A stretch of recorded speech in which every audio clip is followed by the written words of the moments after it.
ಈ ದಿನ ಕರ್ನಾಟಕ ಸುವರ್ಣ ಸಂಭ್ರಮದ ನಿಮಿತ್ತ ರಾಜ್ಯ ಮಟ್ಟದ ಪತ್ರಕರ್ತರ ಕ್ರೀಡಾಕೂಟ ತುಮಕೂರಿನಲ್ಲಿ ಆಯೋಜನೆಯಾಗಿದೆ. ಆದ ಪ್ರಯುಕ್ತ ಈ ದಿನ ಹಲವಾರು ತಾಲೂಕುಗಳ ಮೂಲಕ ಶಿರಾ ನಗರಕ್ಕೆ ಅದ್ದೂರಿಯಾಗಿ ಕ್ರೀಡಾ ಜ್ಯೋತಿ ಆಗಮಿಸಿದೆ. ಎಲ್ಲ ನಮ್ಮ ಪುಟಾಣಿಗಳೊಂದಿಗೆ ನಮ್ಮ ಎಲ್ಲ ಜನಪ್ರತಿನಿಧಿಗಳು, ತಾಲೂಕು ಮಟ್ಟದ ಎಲ್ಲ ಅಧಿಕಾರಿಗಳು ಹಾಗೂ ಪತ್ರಕರ್ತ ಮಿತ್ರರ ಜೊತೆಗೂಡಿ ಎಲ್ಲರೂ ನಾವು ಅದ್ದೂರಿಯಾಗಿ ಬರಮಾಡ್ಕೊಂಡಿದ್ದೀವಿ. ಸೌಂಡ್ ಮೈಂಡ್ ಇನ್ನೇ ಸೌಂಡ್ ಬಾಡಿ ಎನ್ನುವಾಗೆ ಸ್ವಸ್ಥ ದೇಹದಲ್ಲಿ ಸ್ವಸ್ಥ ಮನಸ್ಸು ಇರುತ್ತೆ ಅಂತೇಳಿ ಒಂದು ವಾಕ್ಯ ಇದೆ.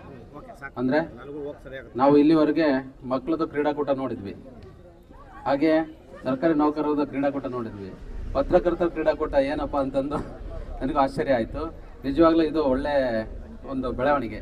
ಯಾಕೆಂದರೆ ಅವರು ಯಾವಾಗಲೂ ತುಂಬ ಒತ್ತಡದಿಂದ ಕೆಲಸ ಮಾಡ್ತಾ ಇರ್ತಾರೆ, ಹಗಲು ರಾತ್ರಿ ಅನ್ನದೆ. ಸಮಾಜದ ಆಗು ಹೋಗುಗಳನ್ನು ಪಬ್ಲಿಕ್ಕಿಗೆ ತಿಳಿಸ್ತಕ್ಕಂಥ ಕೆಲಸವನ್ನು ತುಂಬ ಅಚ್ಚುಕಟ್ಟಾಗಿ ನಡೆಸ್ಕೊಂಡು ಬರ್ತಾ ಇದ್ದಾರೆ.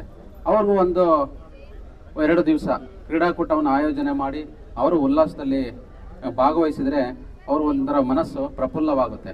ಈ ನಿಟ್ಟಿನಲ್ಲಿ ಅದು ರಾಜ್ಯ ಮಟ್ಟದ ಕ್ರೀಡಾಕೂಟ ತುಮಕೂರಿನಲ್ಲಿ ನಡೀತಾ ಇದೆ ಅಂದರೆ ನಮಗೆ ಇನ್ನೂ ತುಂಬ ಖುಷಿಯಾಗುತ್ತೆ. ಖಂಡಿತ ನಾವು ಅದರಲ್ಲೂ ಸಹಿತ ಭಾಗವಹಿಸಿ ತಮಗೂ ಸಹಿತ ಪ್ರೋತ್ಸಾಹ ಕೊಡ್ತೀವಿ. ಈ ನಿಟ್ಟಿನಲ್ಲಿ ತಾವೆಲ್ಲರೂ ಶಿರಾದಿಂದ ನಮ್ಮೆಲ್ಲ ಪತ್ರಕರ್ತ ಮಿತ್ರರು ಕ್ರೀಡಾಕೂಟದಲ್ಲಿ ಭಾಗವಹಿಸಿ ತಾವು ಗೆದ್ದು ಬರಬೇಕು ಅಂತ ಹೇಳ್ಬಿಟ್ಟು ಈ ಮೂಲಕ ತಮ್ಮೆಲ್ಲರಿಗೆ ಆಶಿಸ್ತೇನೆ. ಥ್ಯಾಂಕ್ ಯು, ಧನ್ಯವಾದಗಳು.